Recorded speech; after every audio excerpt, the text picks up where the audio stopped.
I'm so happy to be with you today on this special occasion and this celebration. I would like to introduce myself.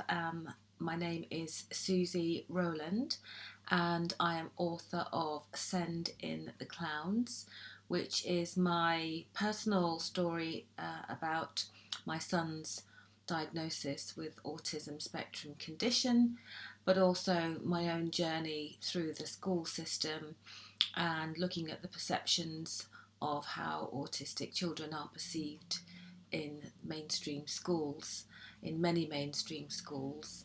But it's also a book about hope and helpfulness and sharing what I've learned so that other parents who may be where I was at the beginning can learn and go on that journey in an informed and supported way. So that's what I've done. Um, Also, before that period of my son's diagnosis, I had written some poems as I was learning to change my own perception of what an autism diagnosis means. And in these poems, I've looked at perception and who people are and who we think they are, and how we can use creative tools to explain and expand our understanding of the human mind. The first poem is called Jennifer, and as I read it, you may think about people that you know who this may be similar to.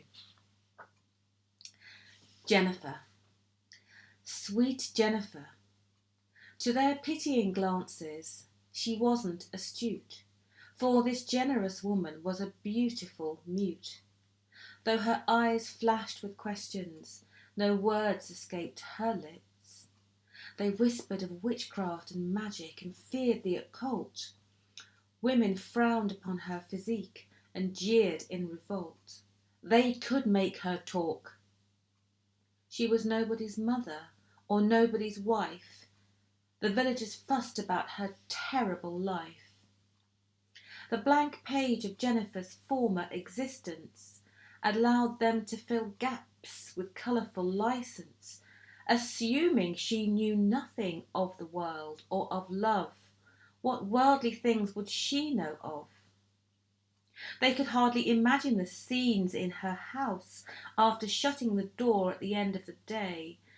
Jennifer stepped out of her silent display and talked to her 3 cats, 2 dogs, and 1 goat, in a guttural sound from the back of her throat, in tones they perfectly seemed to understand.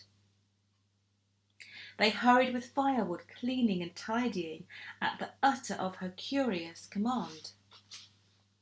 Closing the door without further instruction of scenes of complete and mutual cooperation between Jennifer woman and her animal configuration.